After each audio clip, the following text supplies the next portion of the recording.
If someone never cleans their shoes, what does it say about them? Is it laziness, a statement, or something deeper? Today, we're breaking down the surprising psychology behind dirty shoes, habits, identity, culture, status signals, and how to change the habit without shame or hours of polishing. Here's what you'll learn: 9 reasons people don't clean their shoes, what each reason signals, and simple ways to make shoe care effortless. Reason 1, the habit loop. Many people never formed a cue, routine, reward cycle. If the cue to notice dirt shows up when you're already late, you'll skip the routine. Make the cue obvious and the routine tiny. Place a brush or wipe exactly where you take off your shoes. Aim for a 30-second wipe on the toe and sides. Small, easy, done. Reason 2, cognitive load and prioritization. Dirty shoes often mean bandwidth triage, not bad character. Under high stress, we do tasks with immediate payoff. Cleaning shoes feels low ROI. Beat present bias by pairing cleaning with a built-in micro-win. Example, clean while the kettle boils. When the water's ready, you're done. Reason 3, identity and self-image. Shoes mirror identity. The function first person says, I'm practical, performance over polish, so dirt equals proof of use. The nonconformist says, I'm not playing status games, so wear rejects polish culture. The craft and care person sees clean shoes as mastery. If someone's identity is I'm above appearances, telling them to look nicer backfires. Link cleaning to their values: longevity, function, efficiency. Reason 4, status signaling and subcultures. In some groups, pristine sneakers signal status. In others, outdoor, skate, streetwear, scuffs equal authenticity. That's costly signaling. You prove a trait through a visible cost. Mud says, I really hike. A spotless white sneaker says, I can afford to keep it perfect. Know your room. In polished environments, dirty shoes quietly hurt first impressions. In gritty circles, a bit of wear helps you blend. Reason 5, avoidance and emotion. Sometimes it's not about shoes. Perfectionism says, if I can't get them like new, why start? Shame says, they're already bad, I'll be judged. Decision fatigue says, too many products and methods. Adopt a good enough standard.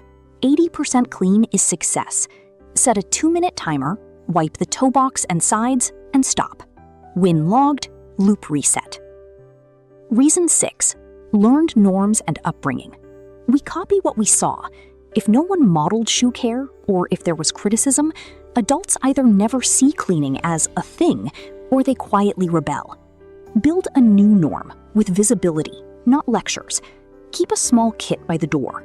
Do a quick wipe in plain sight. Praise the behavior. That was fast. Looks sharper. Reason 7, time perception and friction. Micro frictions kill micro habits. If the brush is in a closet, the cleaner is under a sink, and the cloth is in the laundry, a 60-second task becomes a 6-minute hunt. Reduce friction. Make a single station. Brush, wipes, towel on a tray near the shoes. Follow the one-step rule. If you can't do it in one step, you won't do it routinely. Reason 8, health and sensory angles. Some avoid cleaning because of smell, skin sensitivity, or the feel of products. Others simply don't notice dirt. Use fragrance-free wipes or mild soap with a microfiber cloth. Wear light gloves if textures bother you. Create a simple visual check. White midsole? Wipe. Dark scuff? Dab. Make the criteria obvious. Reason 9, culture and environment. Weather, commute, and local norms matter. In rainy or muddy regions, wear is expected. In white-collar districts, footwear is read like a handshake. The same shoes mean different things across settings. Match your care level to the environment you move through most. What it signals and what it doesn't. Dirty shoes don't automatically mean lazy or careless. They often signal priorities elsewhere: identity choices, missing cues, micro frictions, or context. Interpret generously, then design your environment to make the desired behavior easier. Here's a simple 7-day reset to build the habit.